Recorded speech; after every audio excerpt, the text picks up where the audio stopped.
O empresário Léo Pinheiro, um dos principais delatores da Operação Lava Jato, está livre de todas as condenações. A decisão é do ministro do Supremo, Dias Toffoli.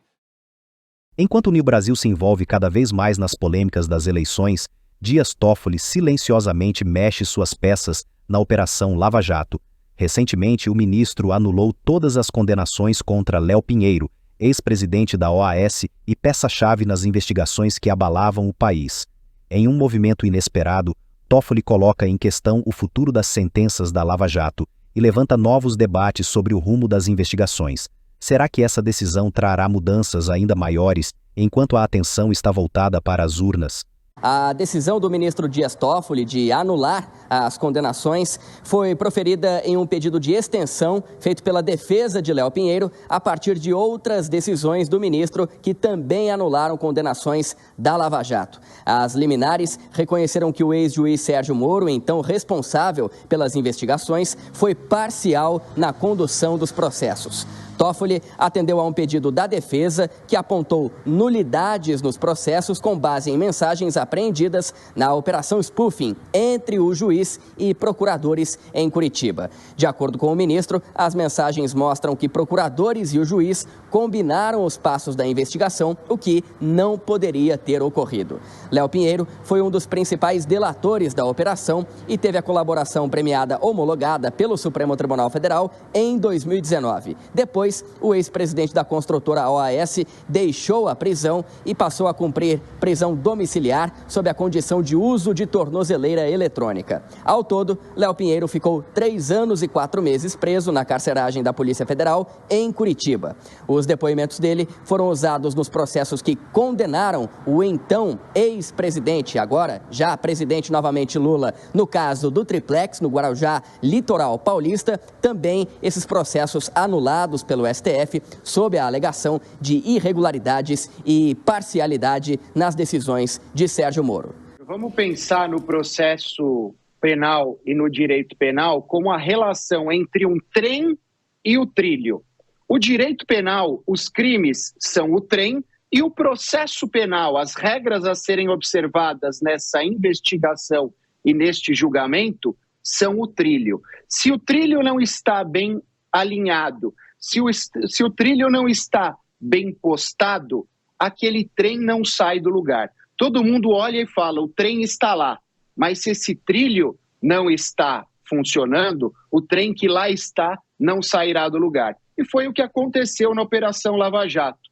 Todos, e ninguém discute isso, que o trem estava lá. Mas o trilho a ser seguido, o caminho a ser respeitado, infelizmente não o foi. Foram atropeladas as regras de processo, foram atropeladas as regras de investigação, foram atropelados os papéis de cada um dos atores processuais e hoje nós, infelizmente, estamos colhendo os frutos dessa confusão. Tivessem esses atores respeitado as regras, nós chegaríamos, sim, às condenações, porque a materialidade era evidente. Agora, eu não sei se por vaidade ou por uma necessidade de dar uma resposta rápida à sociedade, eles acabaram atropelando essas regras. Repito, e infelizmente hoje nós estamos colhendo os resultados deste atropelo ou desta falta de trilho.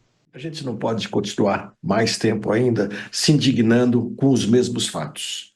É preciso aprendermos a assimilar as derrotas e seguir em frente, aprender com os erros e buscar novos caminhos para evitar repeti-los e conquistar mais acertos. Fato é que usaram provas que, alguns dizem, foram obtidas de maneira ilegal para fazer essa anulação dos processos. Mas também se diz que quando as provas ilegais vêm para condenar, elas não valem, mas para absolver, elas valem.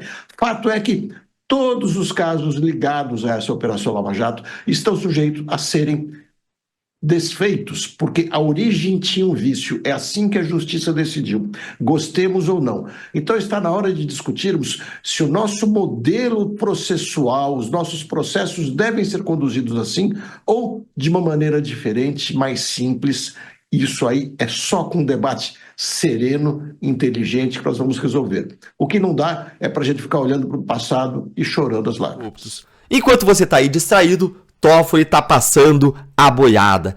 Primeiro, o ministro Dias Toffoli anulou todos os atos da Lava Jato contra o empresário Raul Schmitt, que foi acusado de operar propinas para ex-diretores da Petrobras. Mas não parou por aí. Em seguida, foi a vez do Léo Pinheiro, ex-presidente da OAS, que confessou, gente, ele confessou ter praticado crimes no seu acordo de delação premiada. Muitos crimes, não um, não dois, muitos crimes espalhados pelo Brasil. E não parece ter sido coincidência que essas decisões tenham sido tomadas por Toffoli tão próximo das eleições. Fatos políticos como a conturbada eleição para prefeito de São Paulo e o banimento da rede social X do Brasil pela caneta do ministro Alexandre de Moraes têm monopolizado a atenção dos brasileiros, trazendo pouca visibilidade para algo que é muito grave, que são as anulações em massa que o Dias Toffoli tem feito, tem assinado desde que o Ricardo Lewandowski se aposentou do Supremo e, depois de dar uma série de decisões favoráveis aos corruptos, ao governo Lula, foi, adivinhe, ser ministro da Justiça do governo Lula. Com isso, o Toffoli ficou encarregado aí do processo originalmente utilizado para blindar o Lula, relacionado à anulação das provas do acordo de leniência da Odebrecht. Estranhamente, o Dias Toffoli continua decidindo de forma monocrática, unilateral, em todos esses casos, desde aqueles envolvendo a suspensão das multas da JF e da Odebrecht, até a anulação de todos os atos da Lava Jato contra o Marcelo Odebrecht, que é outro criminoso, confesso. Caso depois de caso, vem anulação depois de anulação. Até vi agora comentaristas da imprensa tradicional indignados, dizendo: peraí, eles estão derrubando tudo. Gente, é isso mesmo. Aquilo que a imprensa tradicional fomentou com críticas infundadas, não refletidas adequadamente, contra a Lava Jato, agora o monstro criou corpo e o gênio não vai voltar para a lâmpada. Nenhuma das decisões do Toffoli tem sido levada para discussão na segunda turma do Supremo ou mesmo no plenário do Supremo. De modo que ninguém sabe se os demais 10 ministros concordam ou não com essas anulações. Não há resposta final do Supremo, apenas de Dias Toffoli, que já demonstrou estar comprometido com o desmonte total da Lava Jato. Basta lembrar daquela decisão em que ele chamou a Lava Jato de pau de arara do século XXI, ao mesmo tempo que ele fecha os olhos para o que Alexandre de Moraes faz. Basta lembrar que ele disse que a Lava Jato e a condenação do Lula foram o maior erro judicial da história, quando o maior erro judicial da história foi a anulação da condenação do Lula. Essa é a grande verdade. Ainda tem outra relação entre esses fatos e as eleições de 2024. Essas eleições são uma oportunidade de parar Toffoli, de parar os desmandos de Toffoli, de impedir Alexandre de Moraes e os seus abusos, de frear o Supremo e os seus atropelos inconstitucionais. Decisões como a anulação das condenações de Léo Pinheiro causam indignação em boa parte dos brasileiros. Muitos se questionam até quando juízes como Dias Toffoli seguirão com ações que parecem desconsiderar os esforços da Lava Jato e enfraquecer o combate à corrupção no país. Esse sentimento de frustração só cresce e a pressão popular por justiça não para. O que mais podemos esperar? Deixe sua opinião nos comentários e, claro, não se esqueça de curtir o vídeo e se inscrever no canal para mais notícias.